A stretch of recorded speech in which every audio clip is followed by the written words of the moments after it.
بندہ مومن کو ہمیشہ خوبصورت رہنا چاہیے، خوبصورت بننا چاہیے، اچھا لباس پہننا چاہیے۔ اچھا لباس پہننا، خوبصورت بننا یہ تکبر نہیں ہے۔ تکبر یہ ہے کہ وہ حق بات کی مخالفت کرے۔ تکبر یہ ہے کہ وہ حق بات کی مخالفت کرتے ہوئے لوگوں کو حقیر جانے۔ تکبر کرنا اور دوسرے مسلمان کو حقیر جاننا۔ اگر آپ نے اچھا لباس پہننا ہے اور آپ دوسرے کو حقیر جانیں تو پھر آپ سمجھ لیں کہ تکبر ہے۔ آپ نے عالی شان بڑا گھر بنا لیا، بڑی اچھی گاڑی لے لی آپ نے، اگر آپ تکبر کریں گے اور دوسروں کو حقیر جانیں گے تو یہ کیا ہے؟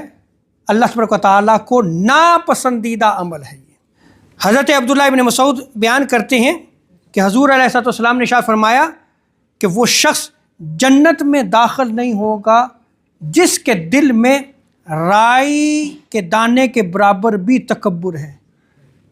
اب رائی کا دانہ آپ اندازہ لگائیں کتنا سا ہے۔ آدمی ایک بیٹھا ہوا تھا، عرض کی یا رسول اللہ، انسان تو پسند کرتا ہے کہ خوبصورت لباس پہنے، اس کے جوتے اچھے ہوں۔